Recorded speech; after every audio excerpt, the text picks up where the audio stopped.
Hello, I'm Hayley Summers and I'm going to be taking you through this tutorial today on how to create images for your social media by using Canva.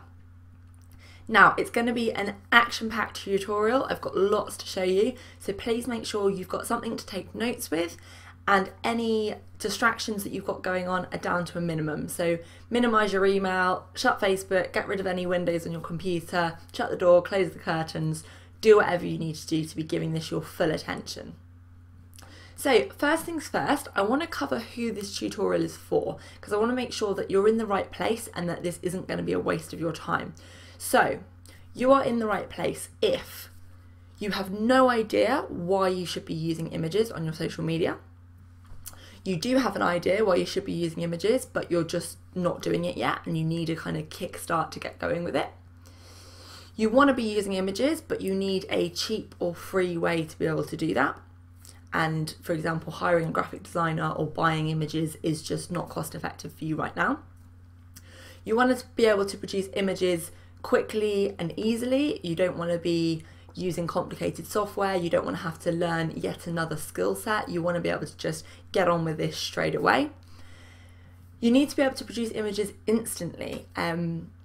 For some people, like using a graphic designer might be within their budget, but the lead times might not work. I understand that with small business, things can change very quickly and you might go, oh, I need a graphic for that and I need it now. So being able to produce these images on demand instantly when you need them. If you want to learn how to do that, you're also in the right place.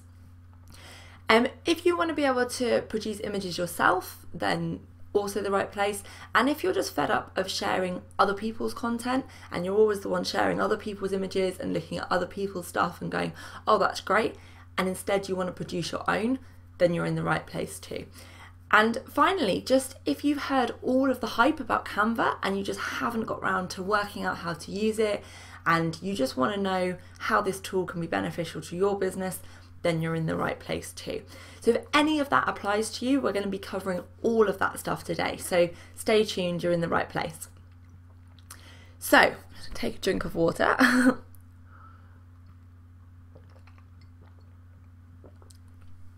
I get very thirsty whilst I'm doing this, so do excuse me.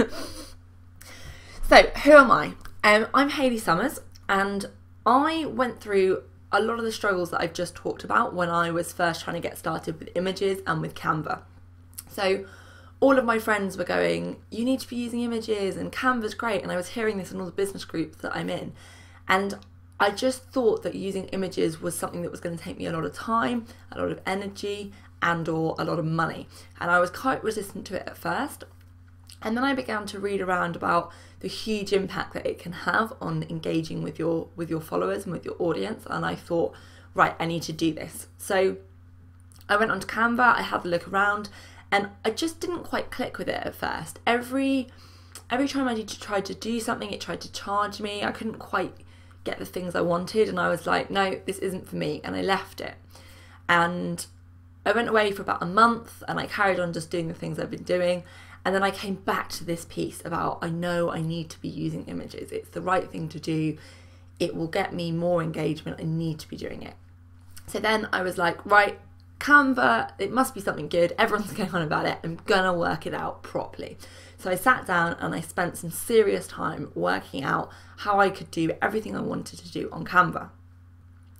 And that's why I've made this tutorial for you, because it'll save you going through the kind of steep learning curve that I went through, and I've presented everything for you in a logical order and everything you need to know condensed into a tutorial. So hopefully this is going to save you loads of time and loads of effort in working it all out for yourself. So that's why I'm doing this.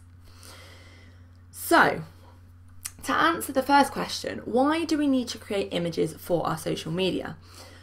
So there's been a few studies on this, and the two that I'm going to talk about today were done by HubSpot and RMJ Metrics. You will notice I will often reference my sources. I do like telling you where the information comes from because I like knowing myself. So these are two studies, HubSpot and RJ Metrics. And the HubSpot one found that photos on Facebook got 53% more likes than other posts on Facebook. So if you post just a status update or something, But if you post the exact same status update with a picture on it, you will get 53% more likes. In addition, you will get 104% more comments. So double the amount of comments basically. And this is important, like the likes and the comments are important because this improves your engagement and it improves your EdgeRank score. So your engagement on Facebook is the amount of people that are interacting with what you're putting out there. And your EdgeRank score is a number that represents this. And your EdgeRank score is important because the higher your EdgeRank score, the more likely people are to see your content. So stuff with a high EdgeRank score, when people who follow you log on, they're more likely to see that stuff. They see the higher stuff first, going down, depending on how long they stay on there.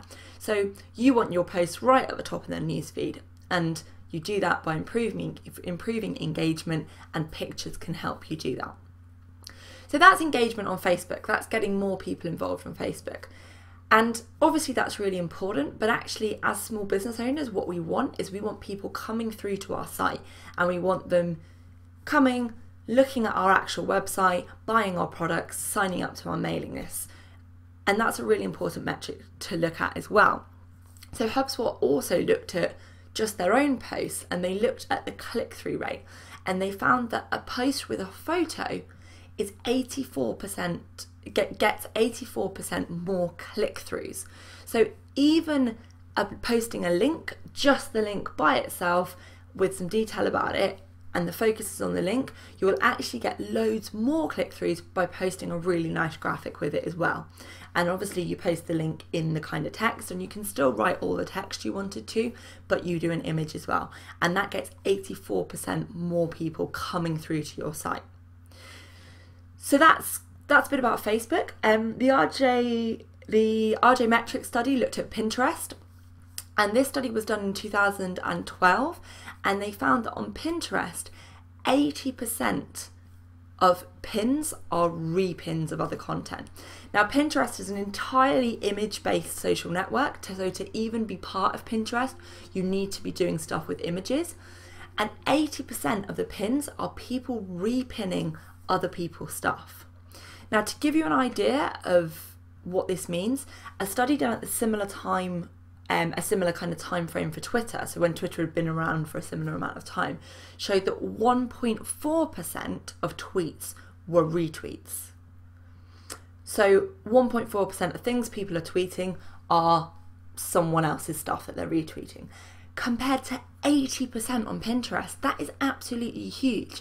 So on Pinterest, you've got this entire pool of people who are ready and willing to repin other people's stuff.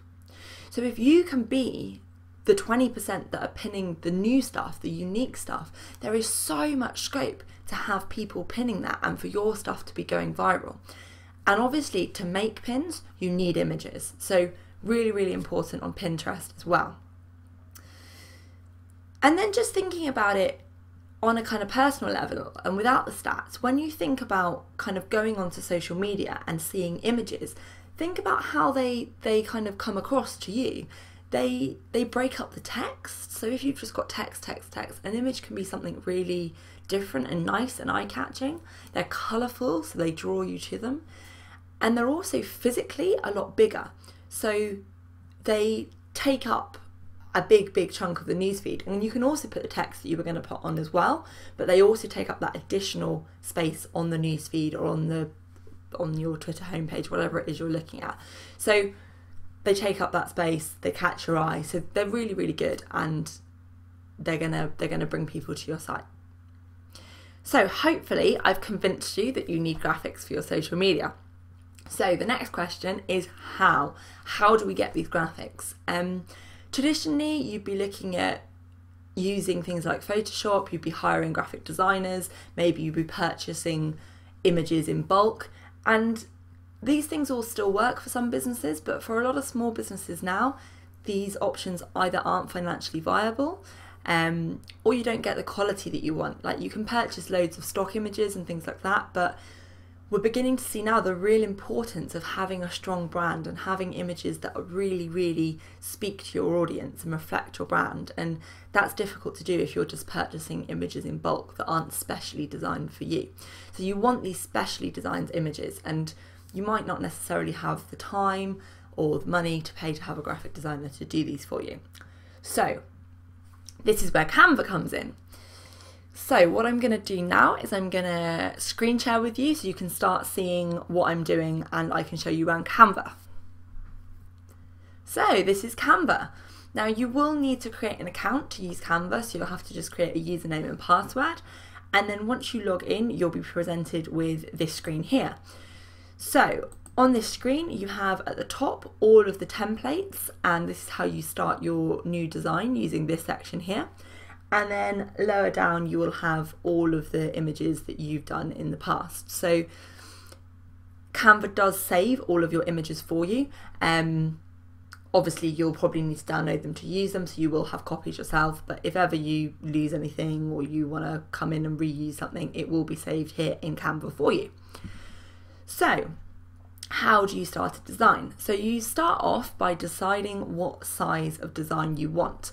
Now, at the time that I recorded this, Canva did not have the option of changing the size of a design once it was started. That is a little bit of a pain, to be honest, and it is something that I hope they're going to look at changing soon. So what it does mean is that if you start with the wrong size, you have to restart. And also, if you want a similar picture but for a few different places, and therefore you need a few different sizes, you have to create several different images rather than just resizing the current image. So that is a little bit of a pain, but it's one of those things, and hopefully something that they're going to improve soon. What is great about it is it has all of these preset image sizes for you here. So you don't have to go around searching on the internet for the size of the thing you want to do if it's a common thing.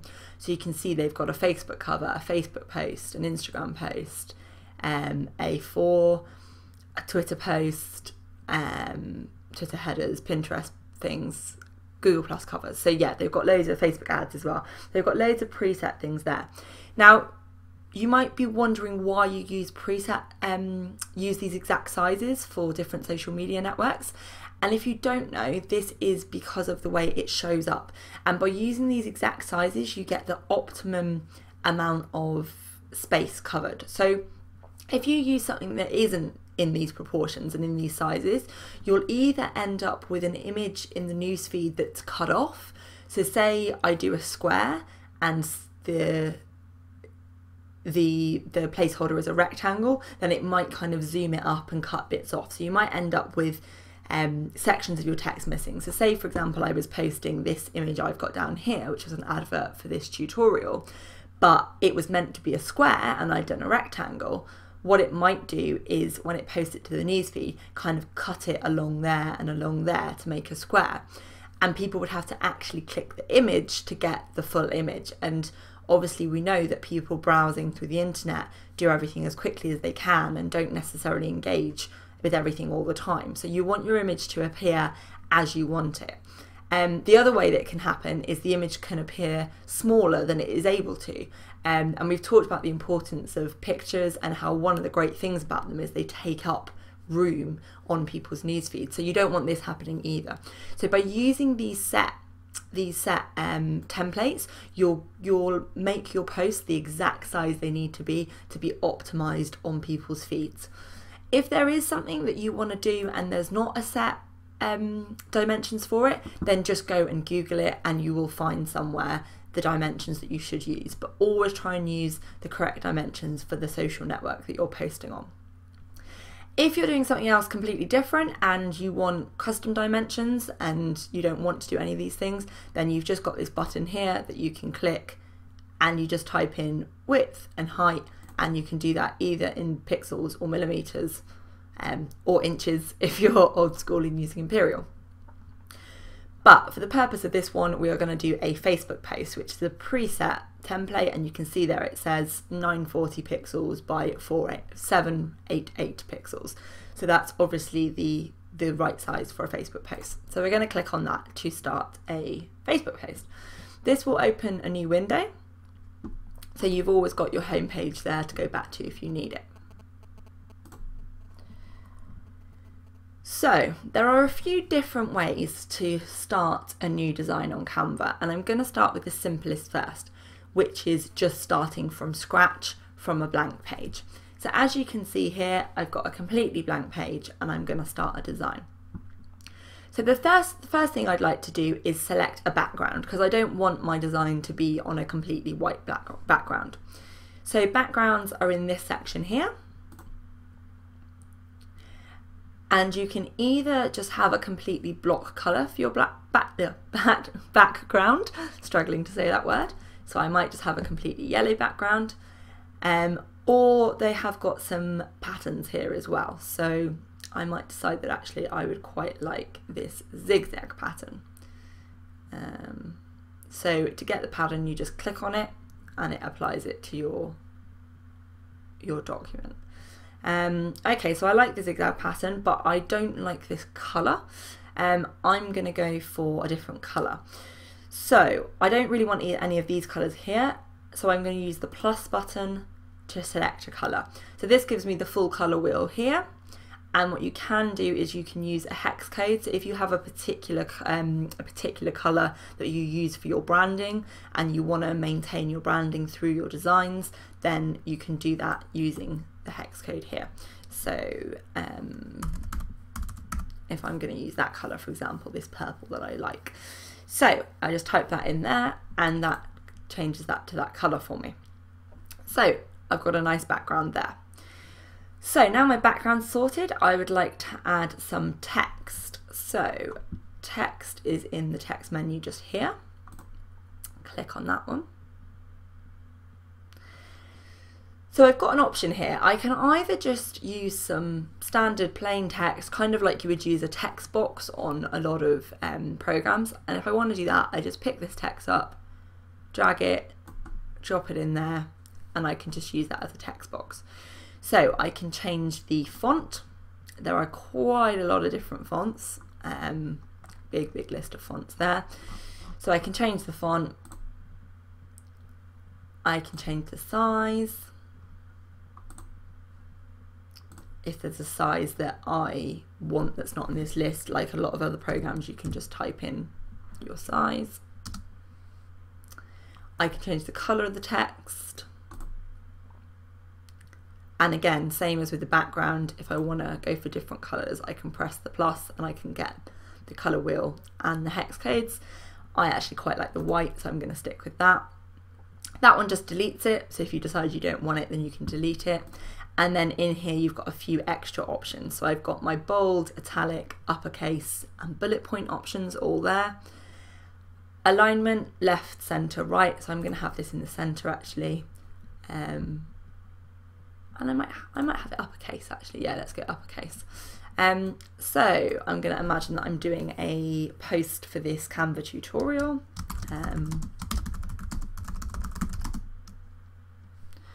Okay, and as you can see, that doesn't quite fit, so I'm going to pick that up there, and I get the arrows which allow me to stretch it.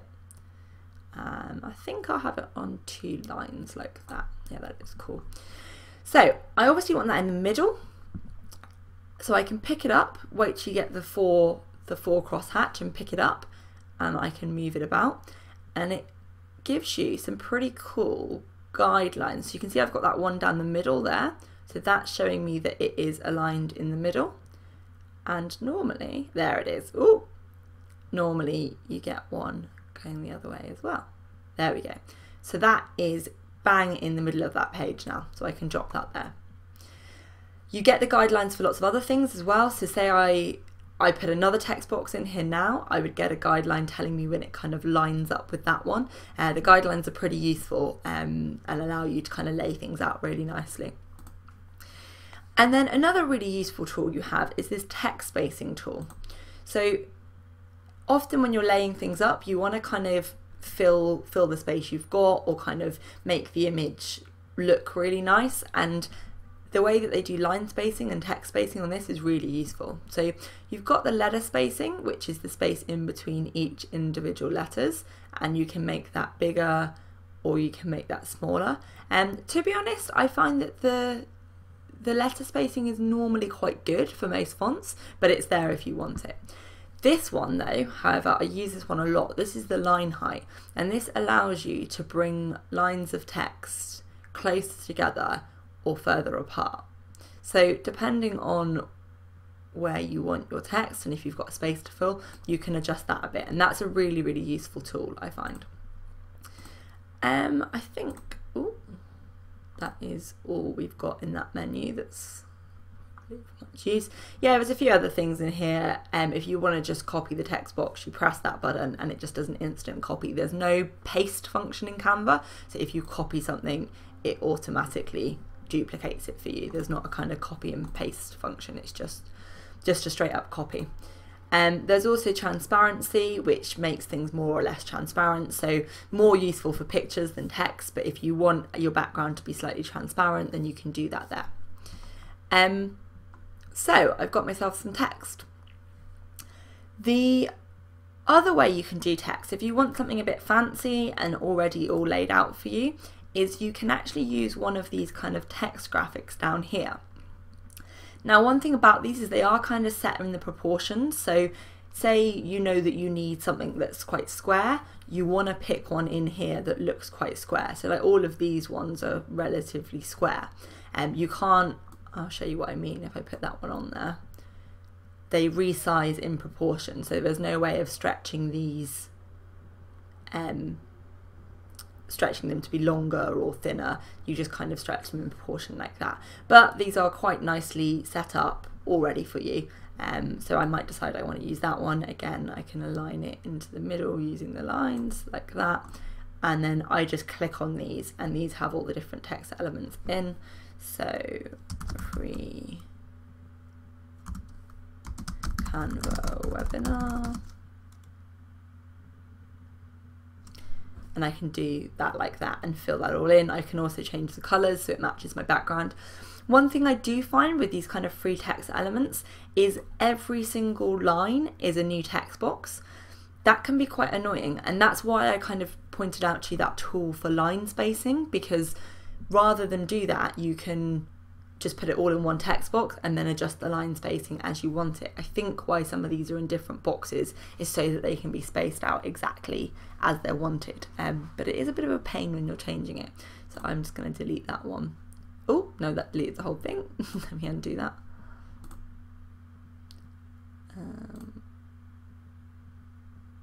Delete that text out of there.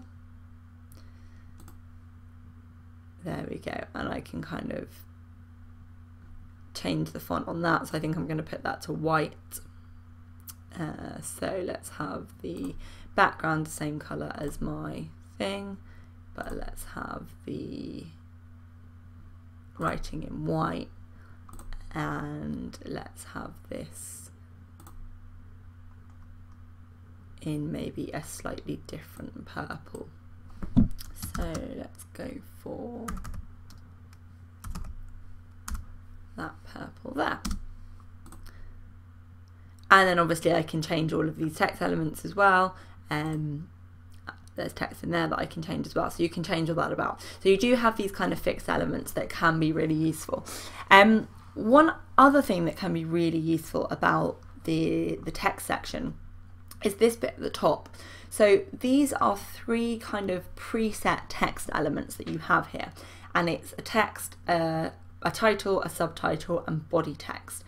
And you can actually change these defaults. So you can change these to suit your branding. This is a really useful thing to do if you're maybe creating lots of different images and you want to make sure that they're all going to have brand consistency. So you just click on change defaults, and then you get this box up here, and you can click through each one and get the box, and you can change what you do. So you can change the font, so that's the default font, so I might want to set that to that. You can change the default size, and you can even change the default colour. Oh, there we go. and you can even change whether it's bold, italic, and what the alignment is. So if you know you're always going to create graphics that have center alignment and are going to be size 14 in this certain color, you can set that like that, and then just click on Save Defaults.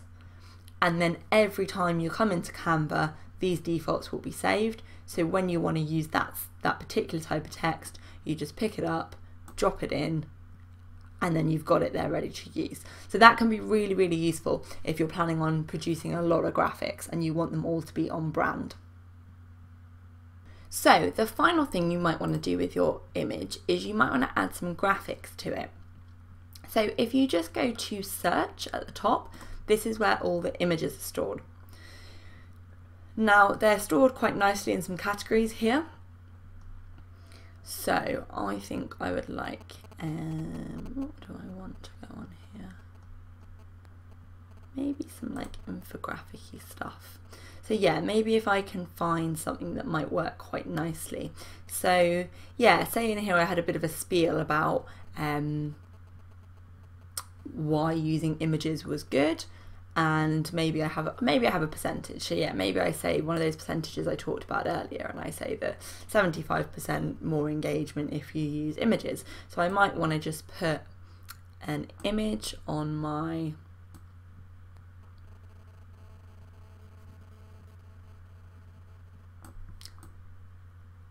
graphic like that. And again, so with some of the images, the kind of symbol-y type ones, you can also change the colours on. So I can change this to fit in with the graphic itself.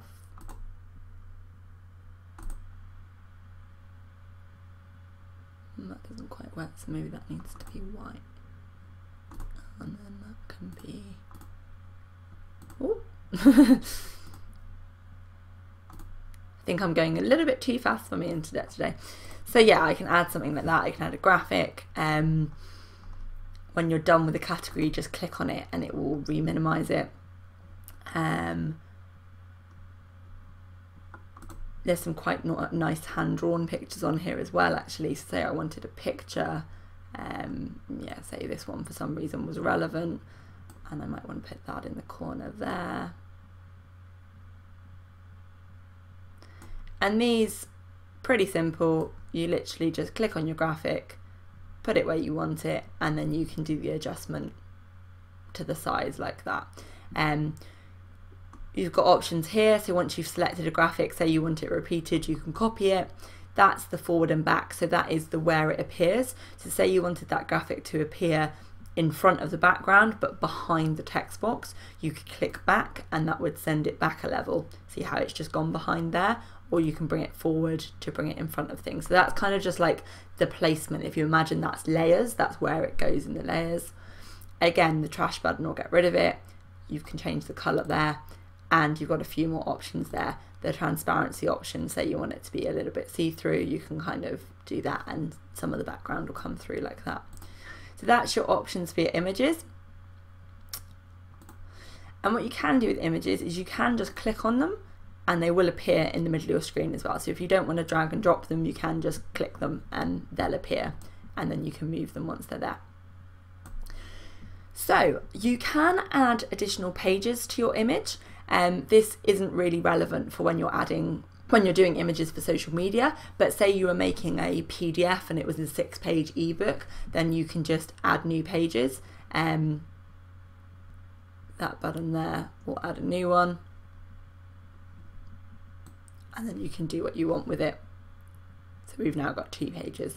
But yeah, that's not normally needed for social media. Okay, so when your image is done, I'm going to get rid of that one, then you just click download up here, and you get given the choice to download as an image or download as a PDF. Now I'm going to download this as an image because it's for social media, but say I was producing like an ebook or something like that, then I might want to download it as a PDF. But for this one, I'm going to download it as an image. And I click on that and it saves my design, and I get this box. And and they usually take, yeah, about 20 to 30 seconds, and I get this box telling me that it's all ready. And if for whatever reason it hasn't turned up in the bottom left hand corner, then I can click here to download it. So that is my image all downloaded as a PNG file. I'm just going to open that up to show you. And there it is. And I can now use that and upload that onto my social media as I would with any other image file. Now there's a few other buttons at the top here that you might want to know what they do. There is the share button. Now I don't use this button at all, because when you share it, if you go to post it on Facebook or tweet it, it doesn't share it as just the image. It kind of shares it, I can show you actually, in a post that says, look what I did on Canva, and it's actually a link to Canva, which then shows them the picture. So you can see, yeah, look, how great does my new Canva design look? And it is a link to Canva where they display the picture on their kind of server, which isn't what you want to do. You want to be downloading these pictures so that you can be uploading them onto your own social media. And the Facebook link does the same as well. So I generally don't use the share link at all. You can rename your image by clicking up here. So say you're creating 10 different Facebook posts through Canva and you want to name them something all a bit different. So Facebook, and it's a campaign for my Canva webinar. God, I can't type today. Webinar, and it's the number 1. And I can do that, and it will save that as number 1, and I can obviously save lots of different files names, and that just means that when you download it, it will download it as that name. So if you download a load of them and you then go to your file, your folder with your downloads, you've got them all named separately, so you know what each one of them is. So that's how you rename it.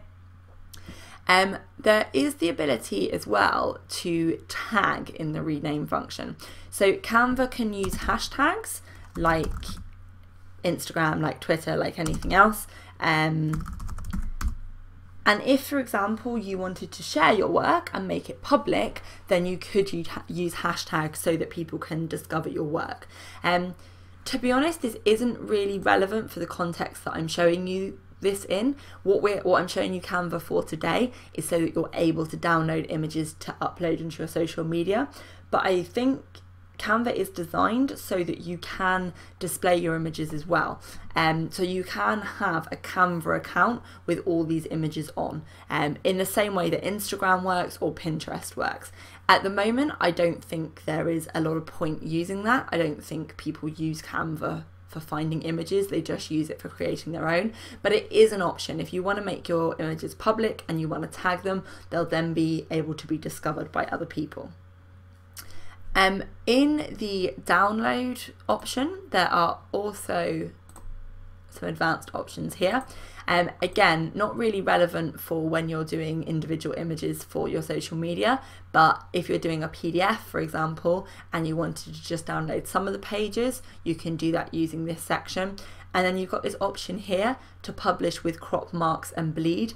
This is for if you're doing printed work. So say you've designed business cards, which you're going to send to a printer to be printed. They may want you to print them with crop marks and bleed on. So you can use it to design work that would be print work if you want. Obviously, in this webinar, I'm showing you how to design it for social media, but if you do want to design it for print work, you do have that option there.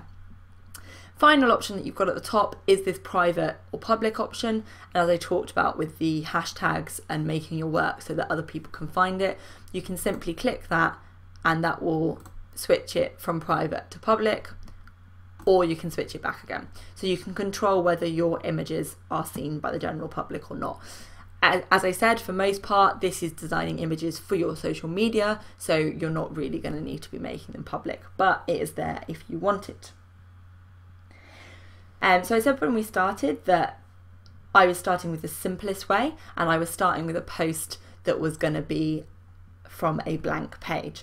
Now, the other way that you can start, if you don't want to start with a blank page, is to use a layout. Now, I often do start with a layout. I do find that I end up changing quite a lot of things because I want to make it mine and I want to put my branding on it, but it is quite good to have a layout to start with because it can give you a bit of inspiration if you're not really sure how to lay things out. So here I'm doing a Facebook cover, and actually when you first click on doing a new design, it does upload it on the layout tab for you, so it does encourage you to use a layout. So layout tab, and then I can look through, and there's lots of different layouts here with various text and pictures and things. And oh, I quite like this one. So yeah, let's look at this layout. So if I want to use a layout, I simply click it and it will put it onto my blank canvas for me. Now, what you do have when you look through is some of the layouts are free, and those ones say free in the bottom right hand corner. Others, if they don't say free, for example this Happy Notes one, you can see that when you hover over them you get a $sign, and this means that they have paid for elements as part of them. So you can click on the left here in this info button and it will tell you how much it would cost. So you can see this layout, the total price of the layout would be $2. So it might be that you find a layout or a graphic and you go, you know what, I really like that, and you're willing to pay a couple of dollars for it. Now, if you want to do that, that's absolutely fine, go for it. If you're not really bothered about it looking that exact specific way that you found, then you can produce graphics for free using layouts. So there's two ways of doing this. You either just choose a free layout in the first place, so you pick one of these ones that say free on them and just change it about to make it as you want it, or you can choose a paid layout but then replace the paid for elements. So you can see that I've used this Bands Olden layout here because I really like it, so I want to use it, but I don't want to pay the $3 for it. Now what I can do is I can replace the elements that I would need to pay for. And there's two ways that you can know which elements you have to pay for. The first way is in the info box. When you open it, it will have a list of them. So this is telling me photo, photo, photo. It's the 3 photos that I have to pay for, and they're $1 each. The other way I can see is that they appear with this kind of Canva watermark hatching on them. So when I look at my design, I can see that these 3 images have hatching on, this doesn't. So it tells me that these are the 3 elements that I need to pay for. So I can replace those paid for elements, and therefore the design would be free. So if I go into the images and I want to put some pictures of some mountains in instead. Cool. And I can see that I've got some free pictures of mountains here. Brilliant, I've got 3, that's what I need. So I'm going to drop them into those placeholders instead.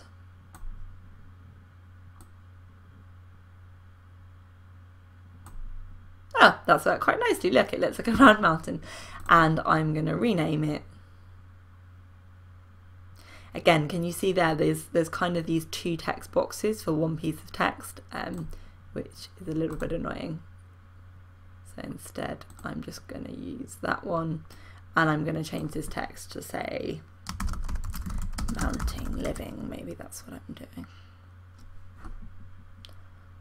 And I need to drop the text size down a bit so that it fits. And I want to move it up so it's centered. There we go. And get rid of that one.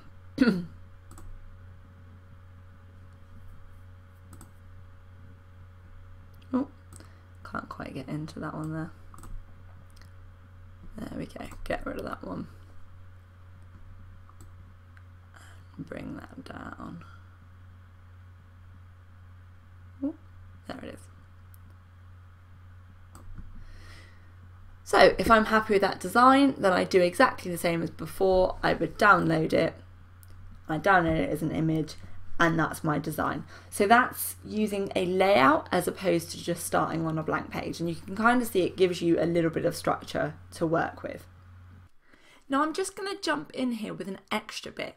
Now this was a bit that I recorded afterwards because I realised that I didn't tell you how to do everyone's favourite thing, which is obviously adding filters to photos.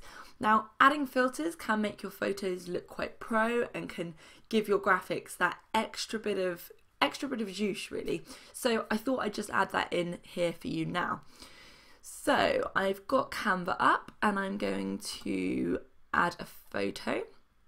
When I want to add a photo as just a background photo, I always just put myself a plain grid in first, because this just means that when you go to add the photo, you can just drop it in and you don't have to bother with resizing it and things like that. So let's find a nice photo that we can a landscape or something like that, I think.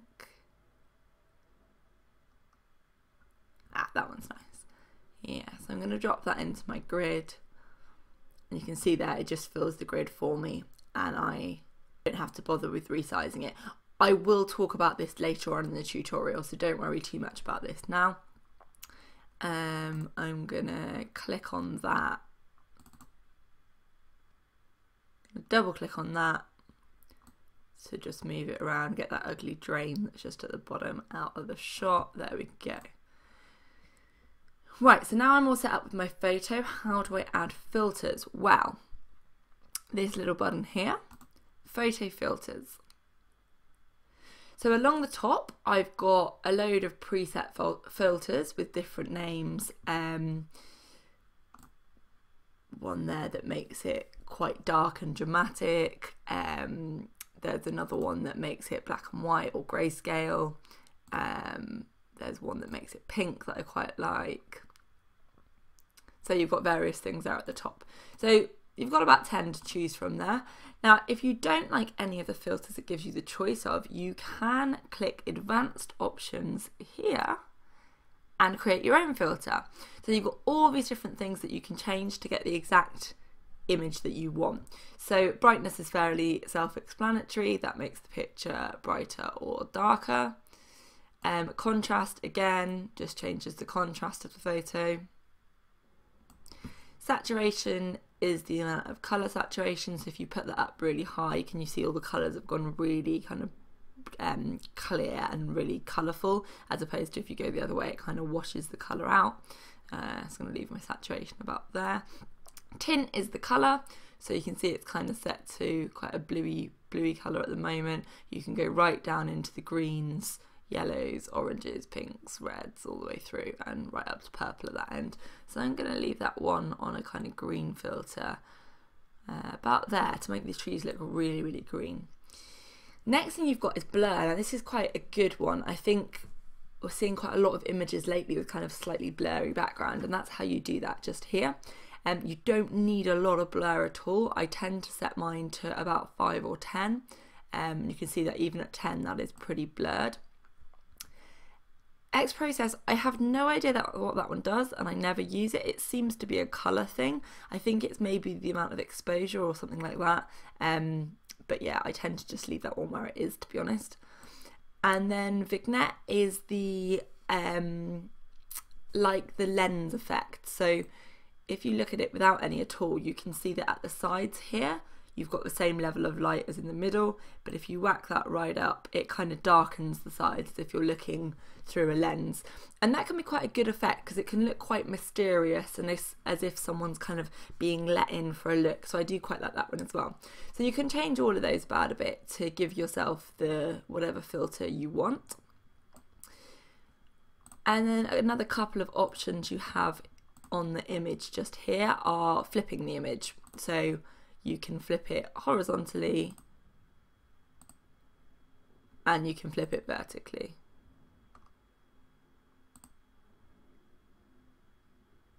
Cool, so that's how you kind of just change your images up to make them look a little bit, yeah, a little bit more juicy, I guess. And then you can just carry on with this one as you would like normal. So you can put some text on it.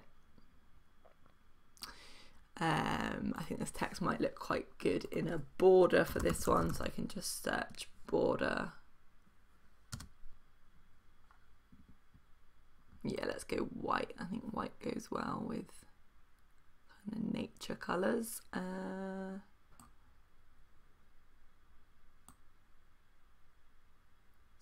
doing that. Let's resize that. There's the grid line to tell me that that is in the middle.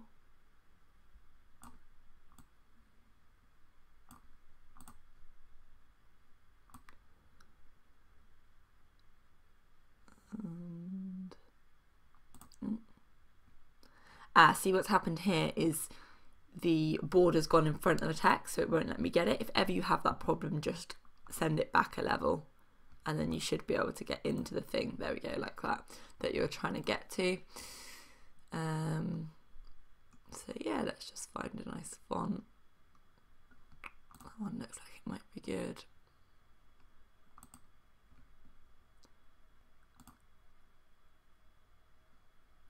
Oh, my computer seems to have slowed down a bit. Sorry about this.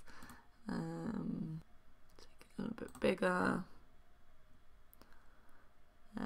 And this is maybe going to be, this is actually a photo that I took in Paris on a walk that they have that kind of goes through the city. So, so this is an advert for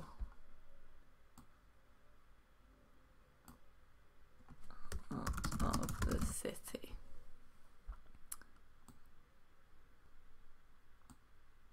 There we go.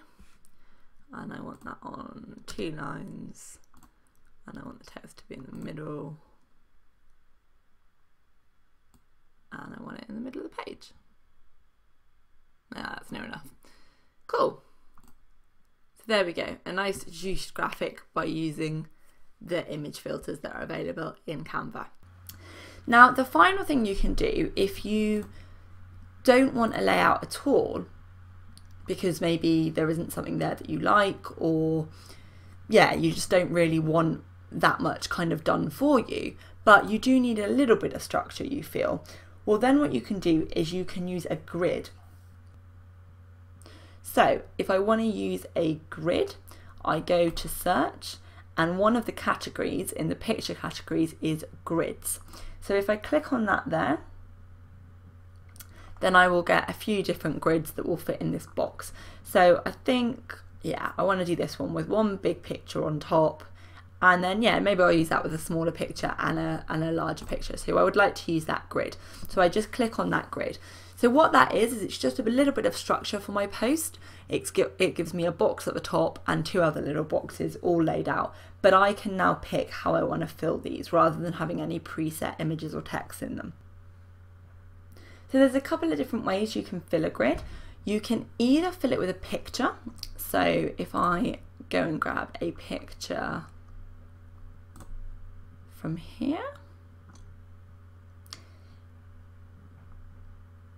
so I think I would like to have some sweets in the top. I grab it and I drop it into the grid that I'd like it to fill, and you can see how that's kind of filled that grid there, and then I let go of it.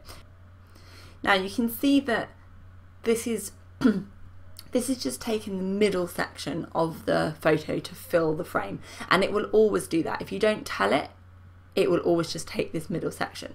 Now if you'd like, so for example, I think I'd quite like a bit of the bottom of that bowling. If you'd like that, then you simply tell it you'd like that by double clicking, and it will bring up this screen, and then you're able to just move the bowl around like that and click OK when you've got the bit of the image that you want. So that's how you fill a grid with a picture. You can only fill them with photos. You can't fill them with things like icons. So that worked fine because it's picture. But say I went up and grabbed myself a graphic like this, that wouldn't fill the grid. Can you see I'm kind of dropping it over and it's not filling the grid like the picture did? That would just kind of go over the top. Now the other way you can fill grids is just with block colour. So say I decided I would just like a square in the bottom of here of a colour, then I can do that, and in the same way as everything else, click on that one, click on a colour, and it will flood the grid in that particular colour. So throughout that, I touched on, when I talked about the layouts, I touched on ways that you can use Canva for free, and I want to talk a little bit more about that. Because when I first heard of Canva, my friends were raving about it and they were going, yeah, it's great. So I tried to use it and I was like, right, I'm going to create an image. So I came to this section and I thought, right, I would like a picture of a dog.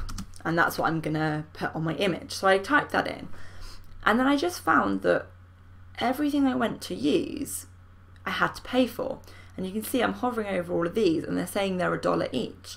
And I was like, oh right, well maybe I've just had an unlucky search, so I searched something else. And I did that again and I found the same, like all of the pictures were paid for. So I was trying to create these images, but I just couldn't see how I was meant to use Canva for free. And what I realised when I came back to it and started using it again second time round was it was because everything I was getting in my searches were photos. And like most other stock photo sites, Canva will charge you for stock photos. So if you want to be able to use Canva for free, how do you avoid having to pay for photos? So the first thing that you can do is you can use icons instead. So when I say icons, you can see there's in the infographic section, there's some icons, there's arrows, there's a shape section, I think. Yeah, all of these type of things that aren't a photo where someone's had to pay a royalty of some sort, then these are all free. All of these kind of sections where they're not photos are free. So that's one way around it, is using icons. Another way around it is just to search around and find the free ones. So I did a search there for cat and dog and I didn't have much luck. Okay, let's try searching for pet and see if I get anything. No, they're all paid for. But you can see that when I search mountain earlier, there were a few photos for free. So you can just kind of be a bit patient with it, have a search around, and if you're willing to be a bit flexible on the type of graphics, on the type of pictures that you want to use, then you are able to get some for free. Canva does have some for free. Another way that you can do it is you can use this upload section, and there's a couple of things you can do here. One of them is linking to your Facebook account. So you click on this and it gives you an option to link up to your Facebook account.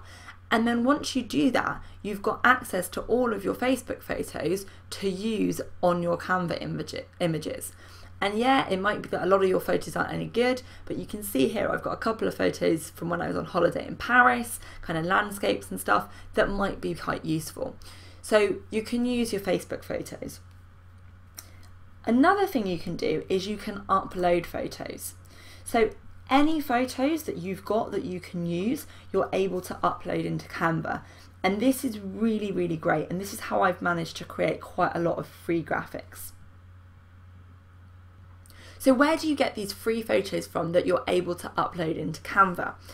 Now, first things first is free stock photo sites. Always make sure that you check the license to make sure that you are able to use it and you're able to change it, and particularly that you're able to use it for commercial purposes if that's what you want to do.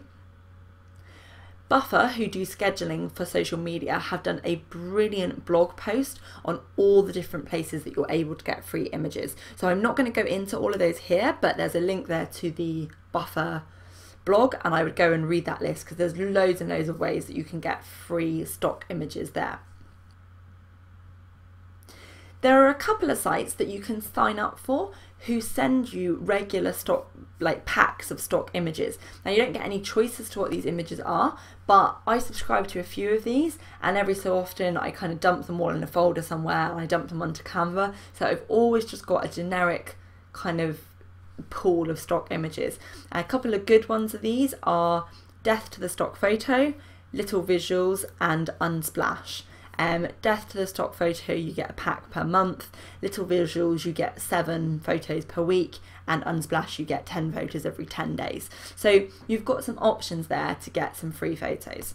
I think, to be honest, most of those will probably be mentioned on the Buffer post because they seem to have covered pretty much all of them. So I'd look there. Other ways that you can get free photos to use, there's a Flickr group called Free Use, which has just got loads of pictures that people just post on there, and they're happy for you just to use them for whatever you want to use them for. And I've definitely used that group and got some great graphics off there that I've used in Canva images before.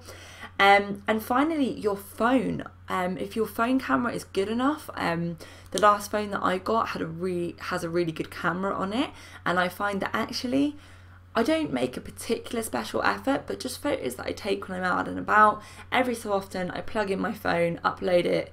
Well, it automatically uploads to Dropbox, but every so often I kind of move that over to Canva, and I find that I've got some pictures there that I can use in graphics if I want as well. And certainly if you can get into the habit of taking pictures of stuff when you're out and about, then that's really good, and you'll kind of have this constant stream of photos. So getting the free photos is probably the biggest challenge, but there's definitely ways that you can do that. And if there's something really, really specific that you want, then Canva does only charge $1 per photo that you use. So for $1 you can get an image that you really want. So I would say that actually in the grand scheme of things, every so often paying $1 for the odd photo that you really need isn't anything on paying for Photoshop or a graphic designer and having to source these images elsewhere. You can also use Dollar Photo Club. That is a site I haven't used myself personally, but I've heard some great things about. And again, all of their photos on there are $1 each as well. Okay, I'm going to stop screen sharing with you now, so you can see me again. So, last question that I want to cover today is pictures of what? So now I'm sure you've got the importance of using pictures, you know how you can make these pictures, but when do you use them, I guess is the question. What can you use them for? And the answer to this really is absolutely anything. So every time you do a post on social media, just try to think, what kind of graphic could I put with this? And a lot of the time it might be that the graphic is just a background with some words on it. That is absolutely fine. Motivational quotes, they get shared all of the time. They're so popular. So even just a nice background with some nice writing on will get so much more engagement than just posting the quote itself. Infographics are another one. Infographics are so popular. People love pictures of stats. Canva actually does have a section. I'll go back to screen sharing for a sec. If you go to, in all the categories here, there is an infographic section. There you go. And there it's got loads of really nice kind of pictures that will work really well, maps, loads and loads of bits and pieces there that will work really, really well to build infographics if you want to build some infographics.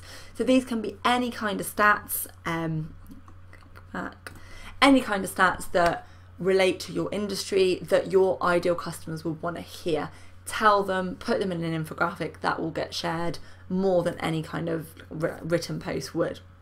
If you do want to do really get into doing infographics, then there's also a site called Pictochart, and those guys have a pretty good setup for doing graphics. They do have a premium membership, but on the free membership you get 12 free themes, so 12 kind of setup of infographics that you can use absolutely for free.